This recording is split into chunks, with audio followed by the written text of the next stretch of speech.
Welcome back, gang. We've officially made it to the Rockman World Series. 5 handheld titles for the Nintendo Game Boy that just so happens to have been given the DX color treatment.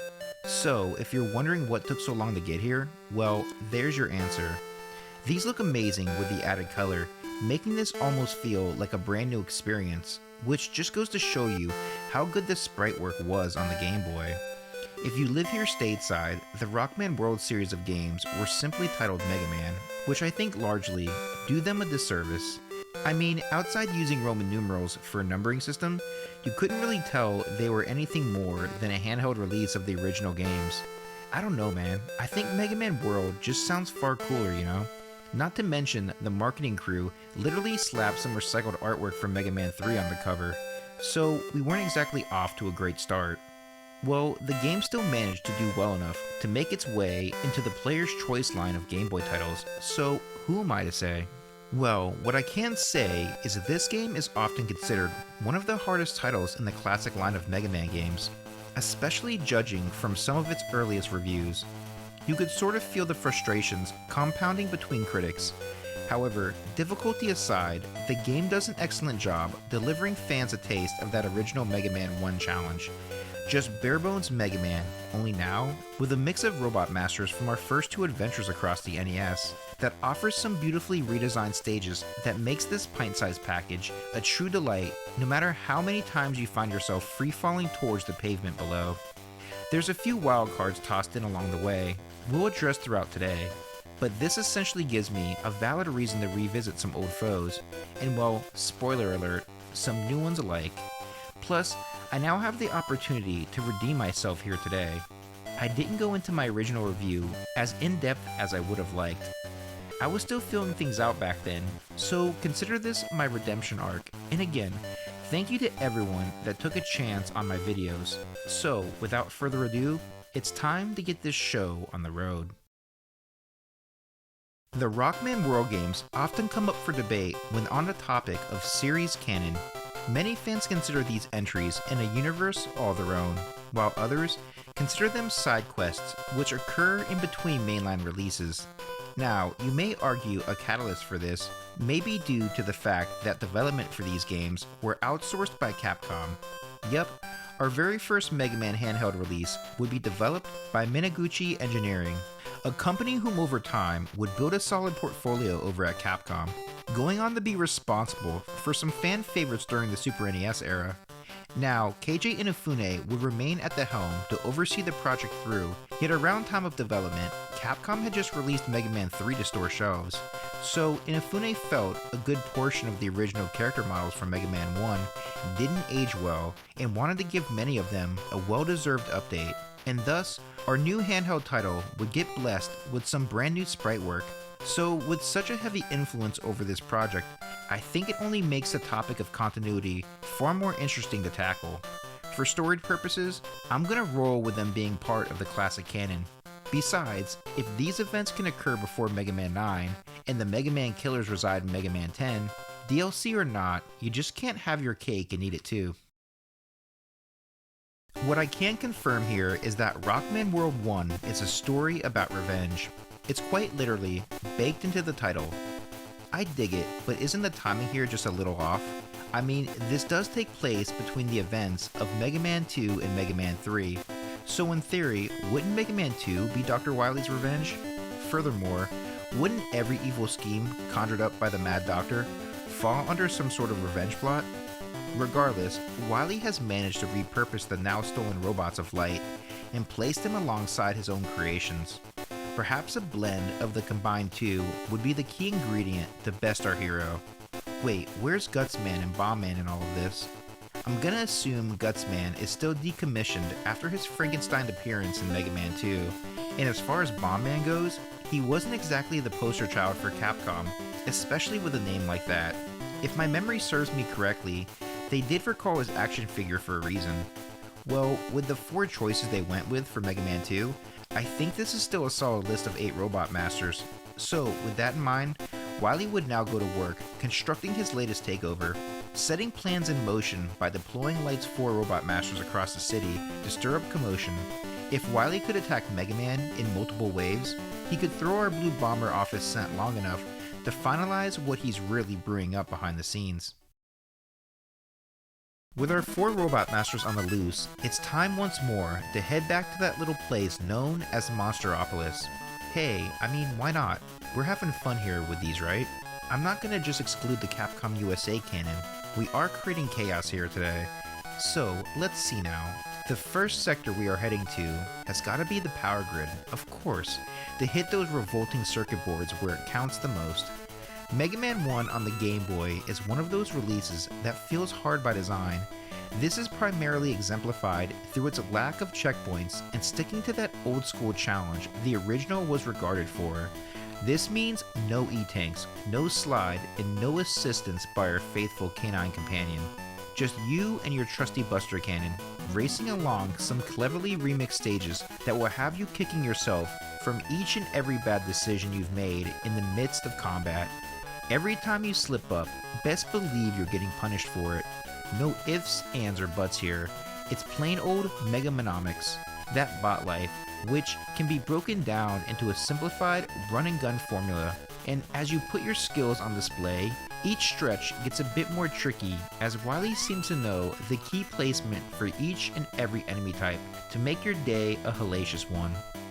Funny enough, where the stages themselves chew you up and spit you out, the Robot Masters do the exact opposite. They're intended to run over you, but plagued with some of their own bugs that cause them to constantly reboot, and once you've battled them a few times, you begin to pick up on their programming flaws, exploiting these weaknesses to your advantage.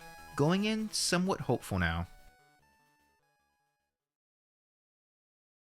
After finally besting our first Robot Master, you may find yourself ready to put your Game Boy down. Yet what remedies this, and ultimately sets this series apart from many others, is the phenomenal cast of characters and quirky themes attached to them. The fact that these stages are completely reworked is something this specific Game Boy game really doesn't get enough credit for. I absolutely love the remixed feel of these stages, and the length of them are damn near perfect. Bite-sized in delivery, yet pack a real punch, allowing you to master each loop with enough trial and error. There's no denying how good this DX color palette is, and you begin to appreciate this title even more so through the tiny details that get enhanced here that may have gone unnoticed before. Wait, is that blood dripping off those killer clippers? What's the ESRB rating on this? Just imagine if Mega Man had the MK blood code, for crying out loud. That would be a terrifying sight to see. The way many of these enemies move throughout the hallways are crippling by design. I mean, what do you expect after 3 installments? You're playing through this for a reason, am I right? So at this point, just be sure to take your frustrations out on poor Cutman here, crossing him up the moment he begins to bounce across the chamber, looking to slice up our blue bomber for a dicey rematch. As our journey continues to heat up, so does the action, because Fireman is damn good and ready to rain down hell, fire and brimstone, all across this chamber to end your run here today. This is easily my favorite stage of the core 4, and with enough practice, you'll find the stage layout is executed quite nicely, allowing you to find your groove as you pivot from platform to platform to keep that rhythm flowing. You'll find the stage was a collaborative effort of 2 Robot Masters, as if Fireman somehow called up Heatman to loan him some infantry bots, because this mix we got going here makes Fireman's stage a bitchin' good time. Upon reuniting with the old hothead, he lays into you with a wave of pyro. Just be sure to give him room to cook, so you can see what he's serving up, soaring over this stovetop's fiery concoctions to put him down for the count. After cooling down from a heated exchange, you will reach the other side of the hemisphere, where the lands of Monsteropolis have frozen over. This frozen wonderland will allow physics to take a hold to ultimately determine our fate. It's here the updated sprite work really makes the stage come to life. Gone are the assortment of disappearing platforms that can easily stall the action, now subbed out with some floating cubes that rewards the player for their precision and timing when sledding across them. When you reach Iceman's frosty residency, he will keep things pretty chill between the two of you, dishing out a pretty basic attack strategy that's about as harmful to the player as a schoolyard snowball fight. Simple yet repetitive, creating a calm before the storm for what's now brewing in the background here. After resetting our siblings' program chips, MegaMan is able to track down the location of Wily's fortress where the madman resides, now finishing up a few rebuilds deep inside. In order to catch him in the act, you got quite the stretch ahead of you, a marathon of trials that will stir up some good and bad memories, harkening back to your earliest days across the NES.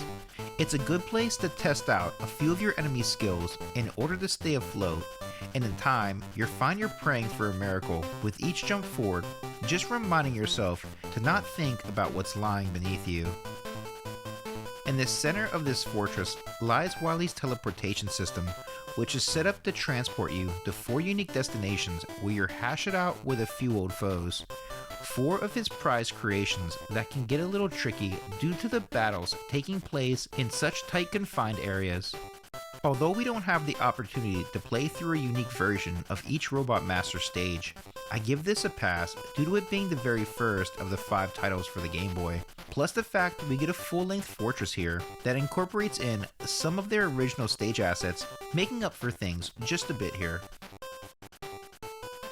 While our Blue Bomber was busy at work reclaiming this fortress, Wily has managed to finish up his latest masterpiece, a true breakthrough in the field of robotics, an evolution of the Robot Master, a type of robot which needs no gimmicks, just strictly designed to kill MegaMan that is, and thus introducing us to the MKN line, the very first of the MegaMan killer robots, whom just so happens to now be finalized and has quickly booted online as a 5th and final capsule emerges where our latest threat resides, ready to test his limits.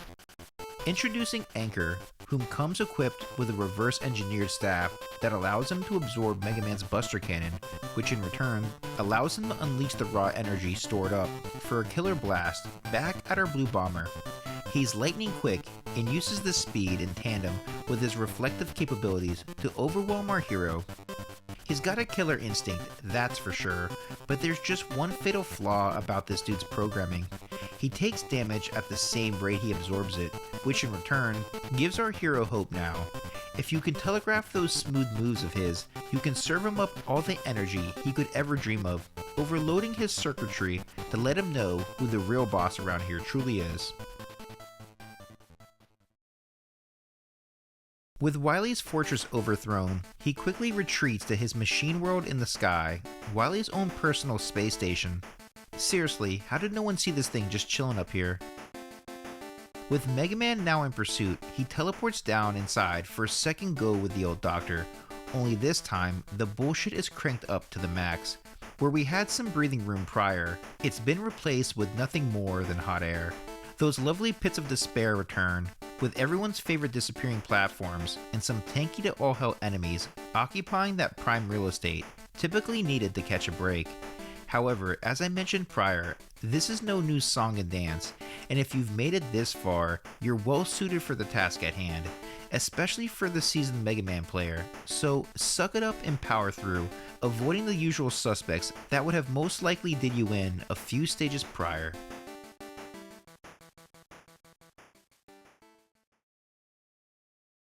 With enough finesse, you'll find your way deep inside the control center of this space station, where the old doctor patiently awaits to show you his latest toy. Wily really outdid himself this time, creating his latest death device in his own image, and I gotta admit, it's pretty damn impressive. The entire design is great, from the metallic mustache and spring-loaded chin to the flippin' power cables that double for his crazy Albert Einstein hairdo. It's his best work yet, and I'll be honest here, I think I prefer a good portion of the endgame Wily fights throughout the Game Boy entries over the traditional NES ones. What makes the fight even better is after you peel back that toupee of his, you'll be required to utilize that sweet new Mirror Buster ability of yours, which becomes Wily's Achilles heel, using its reflective properties to hurl those supercharged energy blasts back at that metallic bust of everyone's favorite madman. Just keep those shields of yours steady, dodging the occasional pincer that drops in from time to time, and it's only a matter of time before you blow this sucker to smithereens, causing a chain reaction that forces the station to begin to self-destruct. With our surroundings ready to implode from within, our hero finds a nearby escape shuttle as we find the blue bomber jetting out the escape hatch with mere moments to spare.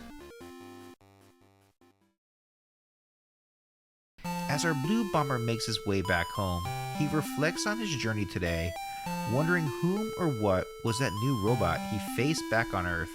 Are there more of these MegaMan killers? And with the destruction of this new space colony, what would be the fate of Dr. Wily? As time flows forward, I'm fairly confident we will get our answers. However, in the meantime, we have a whole new world out there to discover. A Rockman world, that is. So, till next time, Brobots, same rockin' time, same rockin' channel.